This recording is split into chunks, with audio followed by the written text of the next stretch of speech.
이 시기에 경제 성장을 얘기를 할 때 저는 좀 중요하게 봐야 되는 게 미국의 원조의 역할이라고 생각을 해요. 근데 제가 사실 이 미국의 원조에 대해서 연구를 하면서 굉장히 인상 깊게 읽었던 게 로스토우라고 하는 사람이 쓴 책입니다. 케네디 행정부에서부터 이 개발도상국에 대한 경제 개발 원조를 이제 이 강력하게 주장했던 게 바로 이 로스토우입니다. 로스토우의 얘기는 1950년대까지는 미국이 무상 원조를 그냥 준 거예요. 개발도상국에다. 근데 이거는 개발도상국들이 자기들이 뭔가 경제를 발전시켜야 된다라고 하는 인센티브를 줄 수가 없다는 거예요. 공짜로 받으니까 공짜로 쓰고 그냥 끝나버리는 겁니다. 근데 이걸 바꿔야 된다. 근데 60년대 케네디 행정부가 들어오면서 미국에서 USAID라고 하는 기관이 생기고 로스터가 얘기한 거는 저리로 해서 원조를 줬다가 그걸 돌려받자 차관을 주자는 겁니다. 그래야만 돈을 가져가서 무언가를 하고 거기서 이윤을 내고 어떤 변화를 이끌어 가지고 다시 줄 것이 아니냐. 이렇게 해 가지고 60년대부터 경제 개발을 위한 차관이 들어오기 시작합니다. 돈이 들어옵니다. 그러니까 사실 물품이 들어오게 되면은요. 이 물품을 이용해서 이 물품을 돈으로 환산하는 과정에서 많은 부정부패가 일어날 수가 있어요. 사실 1950년대 한국 정부 부정부패 많은 부분들이 원조로 공짜로 들어오는 물품을 기업들한테 이걸 팔아가지고 그걸 현금화시키는 이 과정 속에서 부정부패가 굉장히 많이 일어납니다. 근데 이게 차관으로 들어오면은요, 어떤 정부든지 자기들이 이 돈을 가지고 계획을 해서 무언가를 만들어내고 거기서 이윤을 얻어서 이걸 다시 갚겠다라고 하는 계획을 만들어내야 되거든요. 그리고 그거에 의해서 사실은 그 나라도 발전을 하고 돈도 다시 갚는 이제 이런 시스템 자체가 가능해집니다. 그러니까 사실은 그 부분에서 미국의 원조의 역할을 빼고 저는 경제 성장 얘기를 할 수가 없다.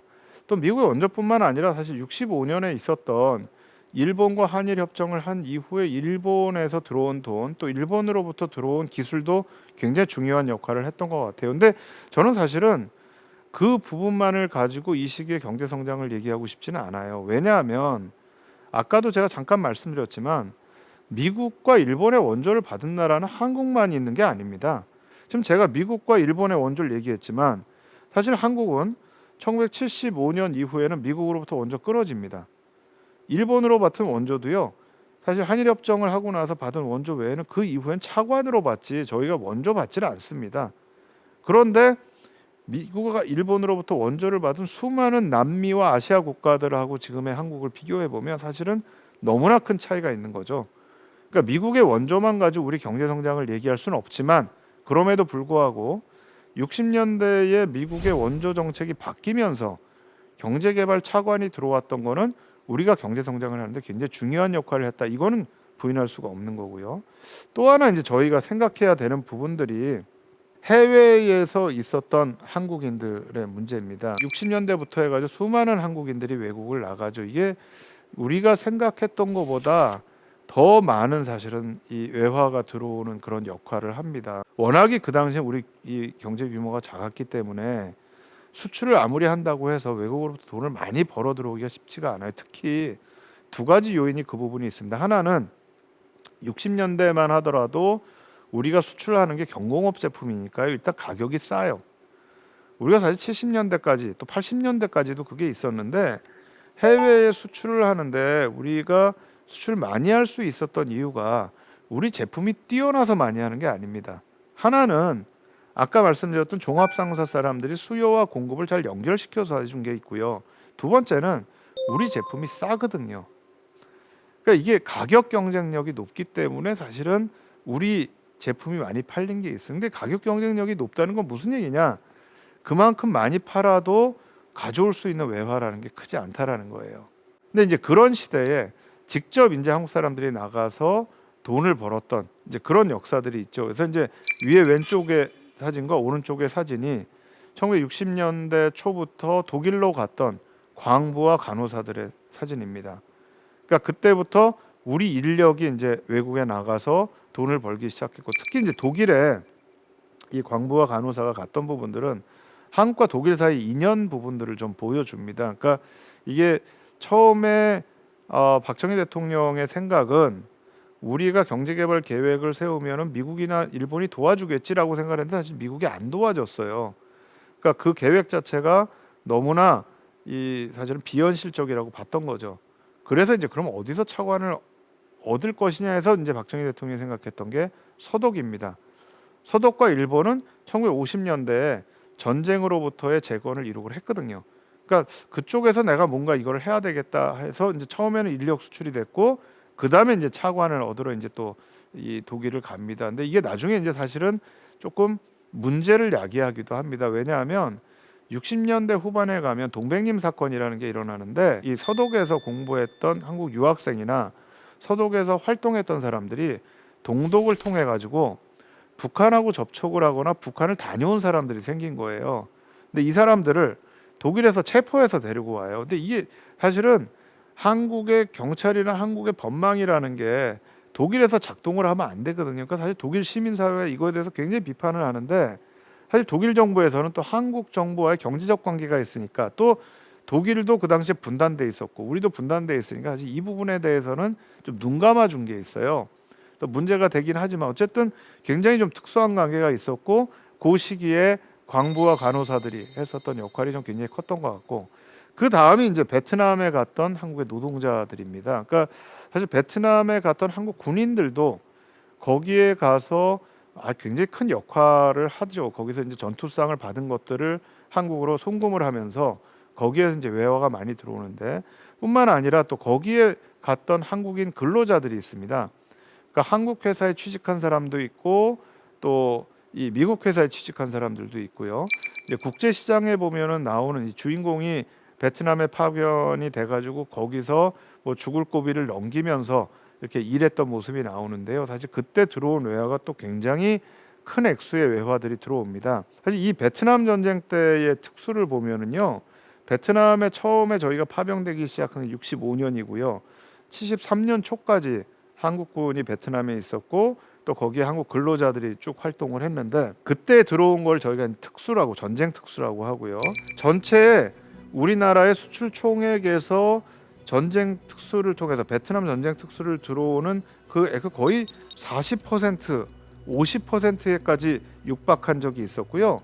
그게 줄어들었다고 하더라도 70년 71년에 24% 12% 수준까지 계속 유지를 합니다. 근데 이 중에 많은 부분들이 해외에 있었던 한국 군인들과 한국의 근로자들이 국내로 송금한 돈이 사실은 많은 부분들을 차지를 해요.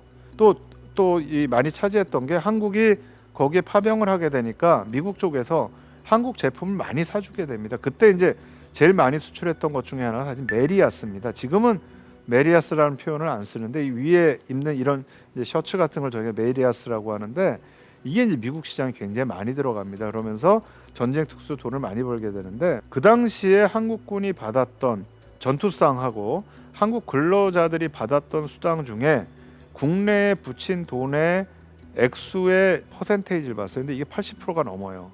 근데 제가 베트남 전쟁 연구하면서 이제 그 당시에 베트남에 있었던 분들의 얘기를 들어보면 이런 얘기들을 합니다. 한국군이 굉장히 무섭기는 했는데 자기들이 한편으로 볼 때는 한국 군인들이나 한국 근로자들이 되게 불쌍했다는 거예요. 왜냐하면 맨날 이분들이 일을 하고 뭐 전쟁만 할 수가 없으니까 이제 휴가를 받을 때가 있어요. 그러면 휴양지에 가면 미국 군인들은 거기에 가가지고 선탠을 하면서 맥주를 마시면서 이러고 노는데 한국 군인들은 물에 들어가면 나오질 않는다는 거예요.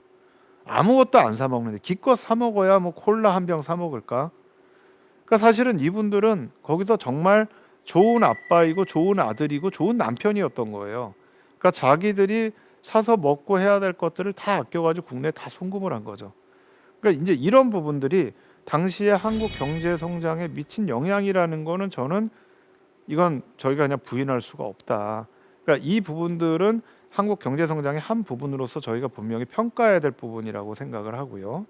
그리고 이제 저희가 또 하나 중요하게 봐야 될 것이 이렇게 경제 성장을 급격하게 하는 과정에서 나타날 수밖에 없는 부작용에 대한 부분입니다.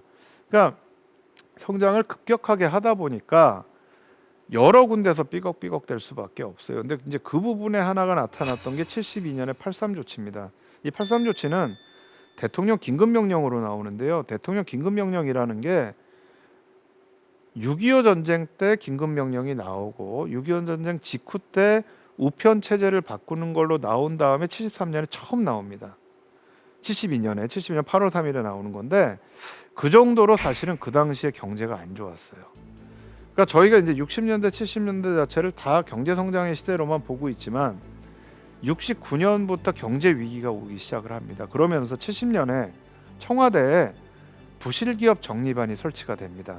부실기업이 갑자기 많이 나오기 시작하는 거예요. 그래서 이 부실기업들을 어떻게 정리하냐. 사실 이 기업들을요, 부실한 기업들을 다 정리해버리면 국가 경제가 무너져요. 왜냐하면 기업이 없는 것도 문제지만 기업에 고용돼 있던 사람들도 다 실업자가 되거든요. 그러니까 이걸 어떤 방식으로 정리하느냐 굉장히 중요한데 그 부실기업 정리반을 가지고 국가에서 고민을 하다 결국 한 게 이 72년에 있었던 83 조치입니다. 근데 이 83 조치 기본 내용은요, 기업들이 갖고 있었던 사채를 동결시키는 겁니다. 안 갚아도 된다. 당분간 갚지 않아도 된다. 근데 왜 이런 사태가 오게 됐느냐? 사실 1966년부터의 상황을 보면은요, 이때부터 외부로부터 차관이 들어오기 시작을 하는데요.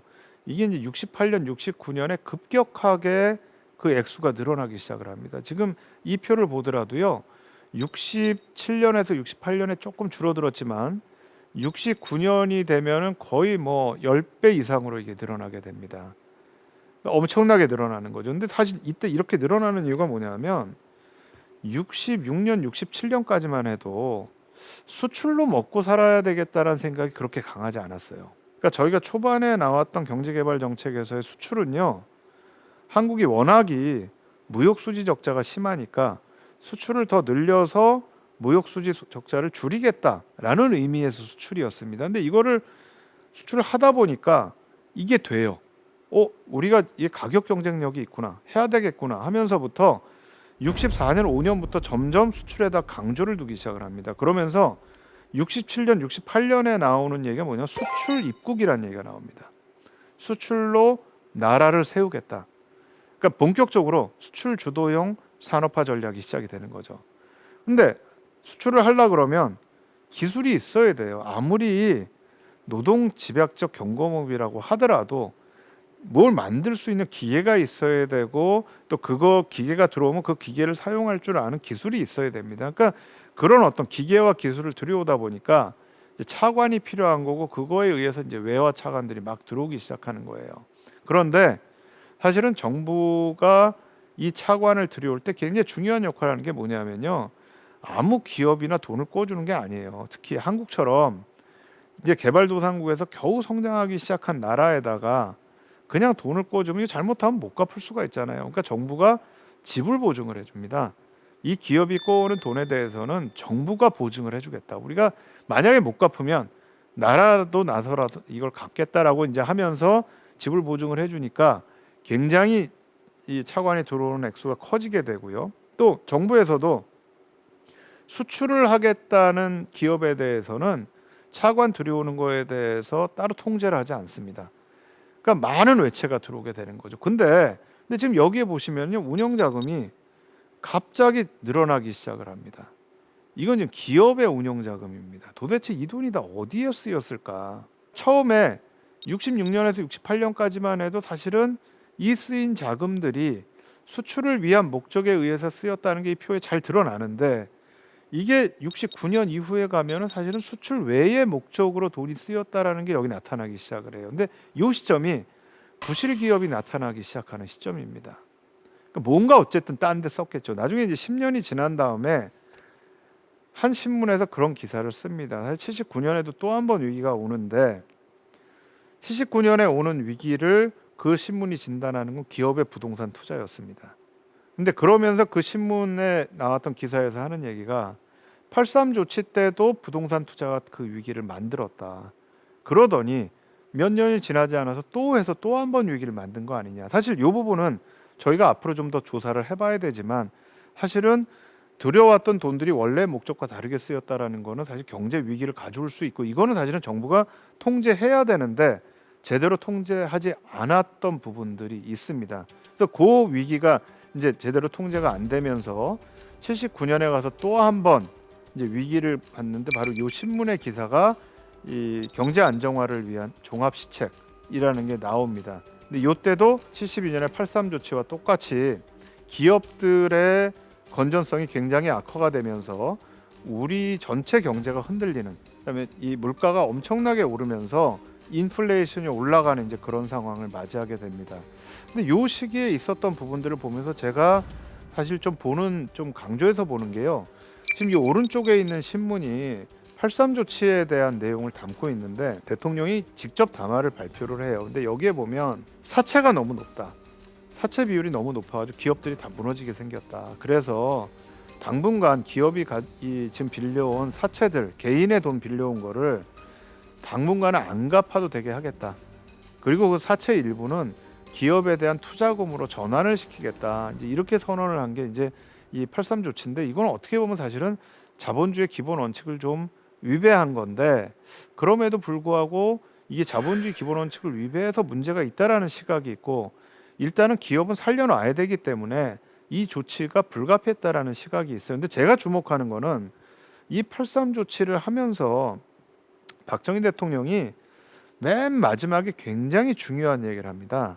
바로 기업가들의 도덕성 얘기를 합니다. 그러니까 이게 기업가들이 도덕성에 문제가 있다. 이 돈을 지금 제대로 쓰고 있는 거냐.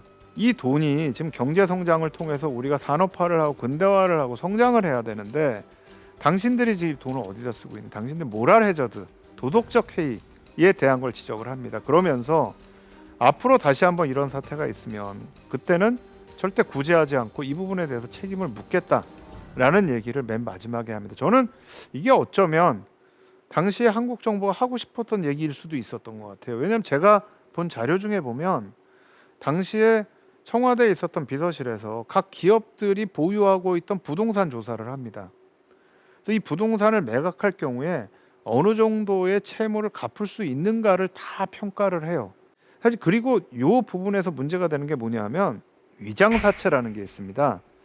이것도 그 당시에는 굉장히 문제가 된 건데, 기업가가 자기의 돈을 이 기업을 통해서 해서 번 돈을 기업에 다시 투자하는 게 아니고요, 자기 이 주변에 있는 사람 이름으로 해가지고 기업에 사채로 줘요. 이걸 위장사채라고 합니다. 그러면 내가 기업에 투자해서 기업으로부터 버는 이윤보다 사채로 줘서 버는 이윤이 더 큰 거예요. 그 당시에 뭐 사채 이자가 엄청났거든요. 아까 제가 국내 저축률 얘기하면서 은행 이자 말씀드렸잖아요. 사채 이자는 은행 이자의 뭐 10배가 넘는 그런 수준입니다. 그리고 그 당시에는요, 은행 문턱이 굉장히 높았어요. 이게 어떻게 보면 박정희 시대의 경제 정책에 대해서 이제 논란이 되는 부분 중에 하나인데, 60년대 70년대에 사금융이 없습니다. 모든 한국의 은행은 국가가 소유하고 국가 통제하는 은행이었습니다. 이게 80년대 가서 처음으로 사금융이 시작이 되거든요. 근데 그런 상황에서 굉장히 관치금융으로 이 벽이 높으니까 기업들이 은행에서 돈을 빌리기가 힘드니까 사채를 계속 갖다 쓴 겁니다. 그리고 이제 기업가들은 위장사채를 계속 준 거고. 근데 이 부분들이 기업의 채산성을 악화시키고 기업의 건전성을 악화시켜 왔던 거예요. 그러니까 기업한테 사실은 경고를 한 거죠. 근데 사실 저는 이 부분은 상당히 좀 처리하는데 문제가 있었다라고 생각을 해요. 왜냐하면 사실은 시장의 원칙을 그대로 반영을 했어야 되거든요. 그러니까 처벌할 거는 처벌해야 되고요, 살릴 거는 살려야 됐습니다. 물론 우리가 그 당시에 경제 성장의 그 과정에 있었기 때문에 기업들이 우르수수 다 무너지면 안 되죠. 그러나 기업들을 평가를 해가지고 살려야 될 부분과 또는 정말 문제가 많으면 저는 합병을 시키거나 퇴출을 시킬 수도 있다라고 생각을 해요. 근데 일부 기업들은 사실은 그 시기에 퇴출이 됐습니다. 그런데 그렇게 되지 않은 부분들도 있어요. 그러니까 나중에 이제 83 조치가 나오고 나서 신문들에서 이 83 조치로 인해서 이득을 본 기업들의 명단들이 쭉 나옵니다. 물론 실명으로 안 나오고요, 뭐 D그룹, C그룹, H그룹 이런 식으로 해서 나옵니다.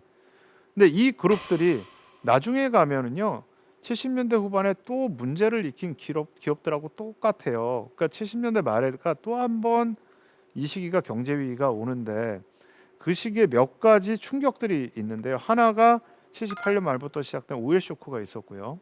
또 하나가 70년대 말에 강남 개발입니다. 부동산 투기입니다. 그러니까 이렇게 되면서 이 기업들이 실제 기업에 투자해야 할 돈이 사실은 기업에 투자가 되는 게 아니고 다른 데 투자가 되는 거죠. 그러면서 사실은 경제 위기가 또 한 번 오게 되는 겁니다. 그래서 79년에 이 조치는요. 사실은 어떻게 보면은요. 박정희식 경제 성장 정책, 또 산업화 정책의 마침표를 찍는 그런 발표였다고도 저는 생각이 돼요. 왜냐하면 중화학공업을 조정을 하고요. 반면에 생필품 공급을 확대하겠다. 이거는 72년 이후에 중화학공업화를 선언하고 쭉 왔던 부분들을 이제 스탑을 하거나 조정을 하는 거고요. 새마을 운동뿐만 아니라 기존에 정부가 해왔던 산업들이나 이 정책들을 다 중단을 하거나 연기하는 걸 발표를 하거든요. 그러니까 사실 굉장히 사실 이 의미가 큰 그런 조치였어요. 근데 문제는 이거를 해가지고 이게 제대로 가면 좋은데 이게 제대로 안 가는 거예요. 아까 말씀드렸던 83 조치 때도 이거를 뭐 완전히 시장 논리는 아니더라도 시장 논리를 해서 제대로 바로 잡아야 될 부분을 바로 잡아야 되는데 그렇지 않고 이걸 미온적으로 일단은 수습하고 간 겁니다. 수습하고 가고 또 돈이 없으니까 산업합리화 자금이라고 해 돈을 더 푼 거예요. 그러니까 이게 인플레를 올리고 기업은 살렸지만 어쨌든 문제를 만들었던 거고요. 70년대 후반에 가면 이때도 이걸 통해서 지금 정부에서 계속 나오고 있는 부분들의 돈을 좀 막고 투자를 좀 줄이고 하면서 좀 조정을 해야 되는 시점인데 문제는 정부의 제일 핵심적으로 있는 사람들은 이거를 알고 이거를 좀 발표를 했는데 밑에 부처들이 쫓아오질 않는 거예요. 또 사실은 그 당시에 이 청와대를 비롯해 가지고 이 주요 부처에서 했던 회의나 또는 부처에서 나왔던 얘기들을 보면 사실은 이 정책이 과연 맞는 건가? 지금 위기는 그냥 오일 쇼크 때문에 온 게 아닌가? 이렇게 평가를 해요. 근데 저는 굉장히 잘못 평가했다라고 보는 게 72년에 83 조치가 나왔을 때도 60년대 말에 베트남 전쟁 특수로 인해서 외화가 엄청 들어올 때예요. 또 79년에 이 위기가 왔을 때도요. 70년대 후반에 중동에서 건설 회사들을 통해서 오일 달러가 엄청 들어왔던 때입니다. 78년이 우리나라가 무역 수지 적자가 제일 적습니다. 그러니까 제가 78년에 봤던 문서 중에 하나가 정부에서 밑에 관료들한테 웃고 다니지 말라 그래요. 그러니까 외국에서 돈이 많이 들어오니까 수지 적자가 별로 없고 그 다음에 이 외화가 많아지는 거예요. 근데 외화가 많이 들어왔다고 웃고 다니면 다른 나라가 아 한국이 형편이 좋아졌구나 해가지고서는 한국에 대해서 굉장히 잘 이렇게 대해줬던 정책들을 다 없애는 거 아니냐 뭐 이런 얘기가 나올 정도로 형편이 좋은데 79년에 이게 나왔다라는 거죠. 그러니까 도대체 60년대 말 70년대 말에 그 많았던 재화들은 다 어디에 갔는가. 그러니까 저는 그 책임을 정부에 묻고 싶지는 않습니다. 모든 것을. 근데 저는 분명히 그 시기에 이 기업가들의 어떤 이 책임은 분명히 있었던 것 같고 또 그거를 제대로 처리하지 못한 정부의 책임도 분명히 있었던 것 같아요. 그러니까 경제 성장을 해왔다라는 것이 굉장히 중요한 업적으로서 우리가 하나를 본다면 반면에 그것과는 다르게 그 사이에 나타났던 문제들을 정상적으로 처리하지 못했던 부분들이 또 하나의 문제가 되었던 것은 아닌가라고 저는 생각을 합니다.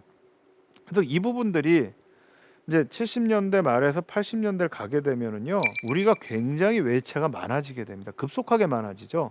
그러니까 여기 지금 총 외채를 보면은요, 72년까지만 해도 뭐 한 3억 달러 정도에서 이렇게 있었던 것이 82년이 되면 이게 뭐 10배로 늘어나게 됩니다. 특히 78년에서 79년, 80년에 엄청나게 많아지는 걸 볼 수가 있죠. 77년, 78년이 외화가 엄청 들어오게 되는 때고요.